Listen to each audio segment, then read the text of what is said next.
Assalamualaikum warahmatullahi wabarakatuh.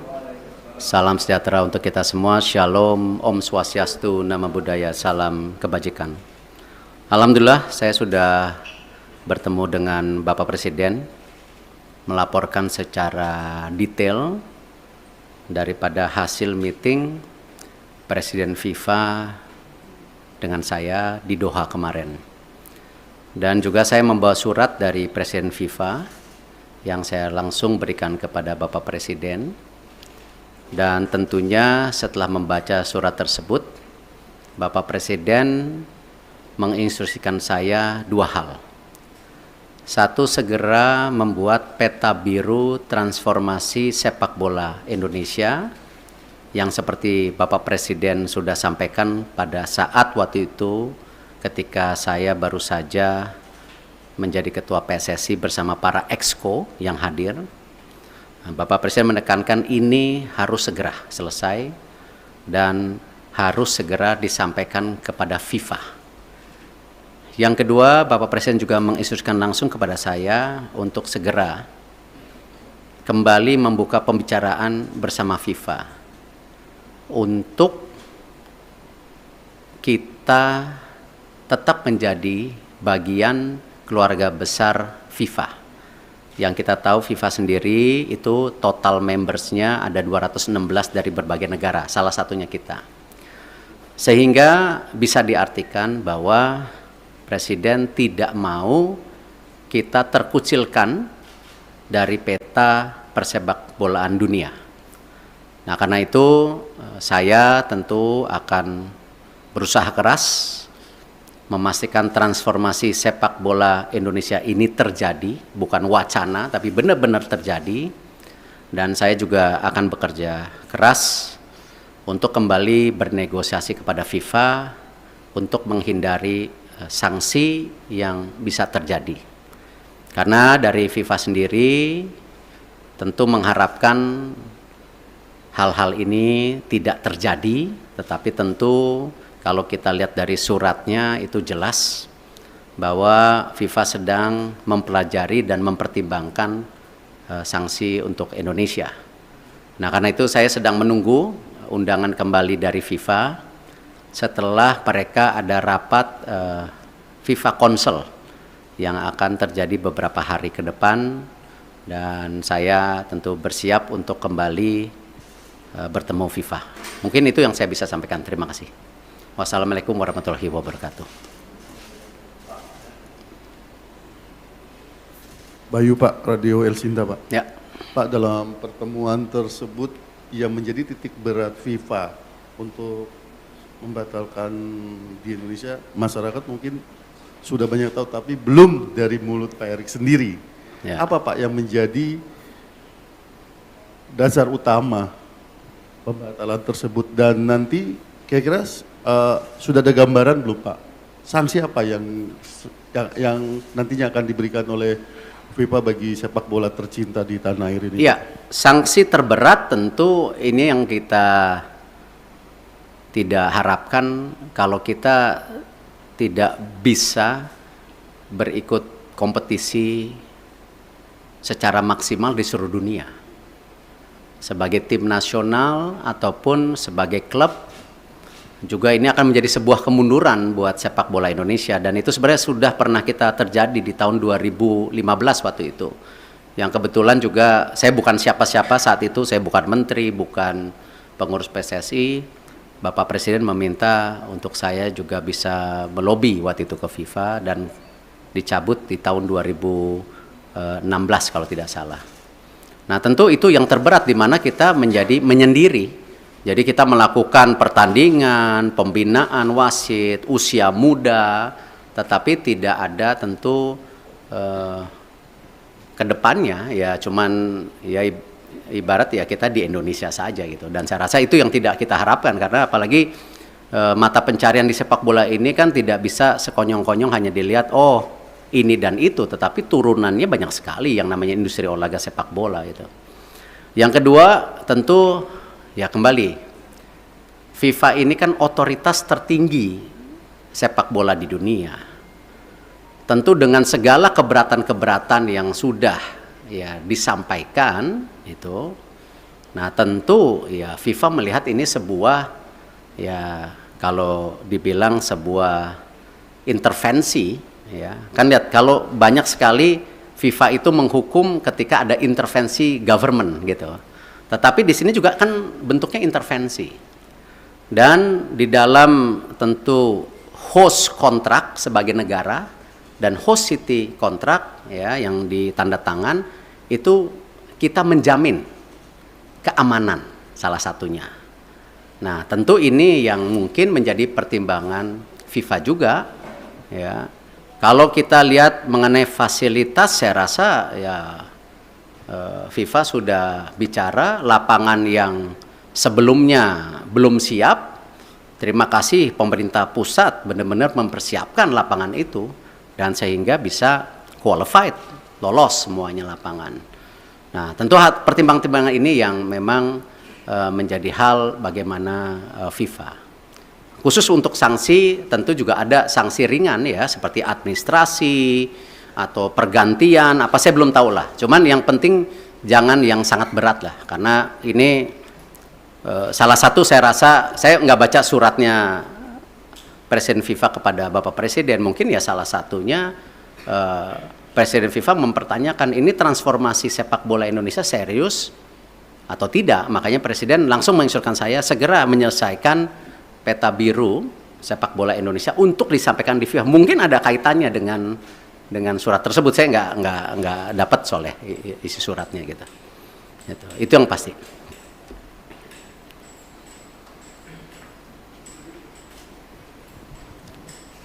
Terima kasih Pak. Saya Anto dari Harian Kompas Pak. Tadi selain cetak biru tadi untuk jangka pendek dan menengah, khususnya bagi talenta-talenta muda Pak, itu bagaimana Pak pemerintah memfasilitasi para pemain usia muda kita Pak? Karena kan Piala Dunia U20 itu sebenarnya panggung bagi mereka ya Pak ya untuk berkembang. Itu yang pertama. Kemudian yang terkait yang kedua tadi Pak soal Indonesia supaya tidak terkucilkan oleh FIFA. Israel kan juga anggota dari FIFA Pak. Sementara Indonesia ada rencana bidding Piala Dunia 2034 ya Pak. Itu gimana Pak kelanjutannya? Karena presidennya udah ada di sini Pak. Kalau ini tidak dibenahi sikap tegas kita terhadap memposisikan Israel itu nanti akan terulang lagi kayak ini Pak. Terima kasih Pak Erick. Ya, saya rasa hari ini kita jangan berpikir terlalu jauh dengan mimpi-mimpi 2034 ada Piala Dunia, ada Olimpiade yang kemarin juga di G20 disampaikan antara Presiden IOC Thomas Bach dan Indonesia. Saya rasa mungkin dengan berat hati ya kita bicara penyelesaian ini dulu karena itu sesuatu yang saya rasa belum menjadi sebuah hal yang prioritas hari ini gitu. Yang pasti ya tentu tadi disampaikan bahwa Presiden tadi bicara sama saya, Presiden akan juga mengundang timnas U20 1-2 hari ini. Saya tentu ada mekanismenya dari istana yang akan melakukan itu. Nah, Bapak Presiden beliau sudah menyampaikan solusi-solusinya dan tentu saya bilang Bapak saya ikut aja karena ini memang kan pemerintah yang harus hadir. Dan ini kenapa juga kemarin ketika pemilihan ketua PSSI kan sempat ada isu-isu seakan-akan pemerintah selalu di dalam wacana mengintervensi. Kan sebenarnya statuta FIFA itu jelas. Siapapun boleh menjadi exco selama mengikuti statuta. Nah, ini jangan juga kita terbelenggung seakan-akan ketika ada tentu tokoh atau representatif dari pemerintah lalu itu melanggar statuta FIFA ya yang selalu diwacanakan government intervensi. Tidak. Nah, buktinya kita aman-aman saja gitu loh.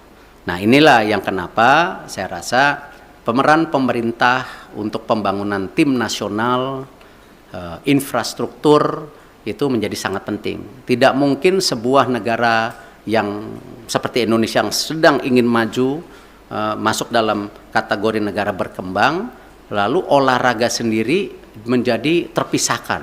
Ya tidak mungkin karena ini bagian dari tadi bagaimana kita membentuk yang namanya dorongan supaya apa? Terciptanya olahraga yang baik gitu. Dan ini yang kenapa kita selaraskan semua program ini secara bersama-sama gitu. Terakhir ya. Selamat siang Pak Erik, Fajar dari Tempo.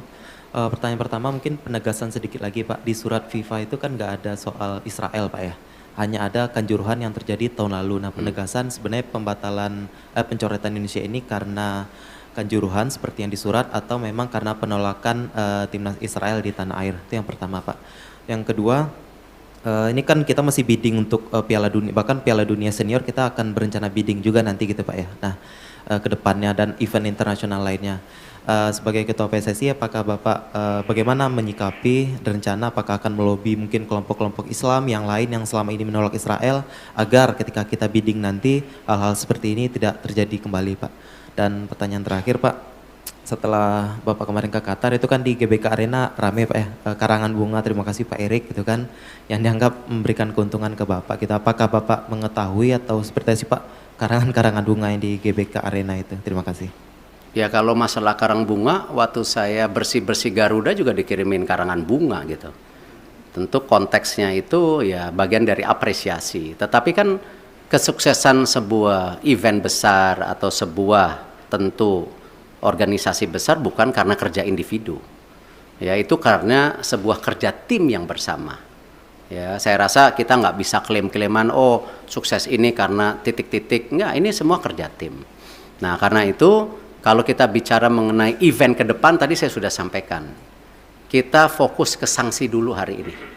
Ya, Bapak Presiden jelas, jangan sampai disanksi. Segera selesaikan buku biru, rencana transformasi sepak bola. Bahkan kalau bisa, Bapak Presiden waktu itu sudah sampaikan sampai 2045. Target kita apa sih? Sebagai negara yang ekonominya akan terus tumbuh, ya. Cita-citanya nomor 4, nomor 5 terbesar di dunia dengan jumlah penduduk yang 280 juta, 55% anak muda. Ini tujuannya apa transformasi ini? Apakah tetap jago kandang atau memang ada prestasi lainnya di luar negeri? Nah itulah yang kenapa Bapak Presiden mendorong ini sebagai bahan untuk bernegosiasi dengan FIFA. Supaya tadi sanksinya ada. Tetapi jangan yang terberat. Nah itu pun apa? Nggak tahu. Apakah administrasi? Apakah apa? Saya nggak tahu. Kita lihat. Tetapi jangan yang sama 2015 gitu. Kalau di surat FIFA pengertian saya, ya pengertian saya justru terbalik. Di situ FIFA bicara transformasi lagi. FIFA menyiapkan tim, ya menyiapkan tim untuk apa? Transformasi sepak bola. Salah satunya memang waktu Kanjuruhan itu kan isu standarisasi daripada keamanan. Itu. Nah, karena itu saya habis ini langsung akan telepon Pak Basuki. Ya, Pak Basuki waktu itu sudah paparan dengan Bapak Presiden. Sudah ada 22 stadium yang diaudit oleh Bapak Presiden. Ya, oleh pemerintah, oleh Bapak Presiden itu. Nah, di situ sudah ada kondisinya yang ringan, yang berat. Nah, ini harus distandarisasikan. Nah, kenapa juga ya FIFA mengecek lapangan yang 6 dipakai ini sesuai standar atau tidak juga karena itu. Jadi memang security and safety itu menjadi penting. Ya, dan kita sebagai host country juga security dan safety menjadi penting, tidak aja dalam kegiatan event seperti liga kita. Liga-liga kita kan isunya sama nanti ke depan. Bagaimana supporter bisa pulang ke rumah. Gitu. Nah ini yang harus kita bangun security dan safety. Dan saya rasa ini menjadi hal yang sangat kita harus standarisasikan. Yang namanya manajemen pertandingan, manajemen lapangan pertandingan, itu harus menjadi hal-hal standar. Kalau memang kita mau juga menjadi transformasi. Jadi itu yang saya bisa sampaikan. Terima kasih. Wassalamualaikum warahmatullahi wabarakatuh.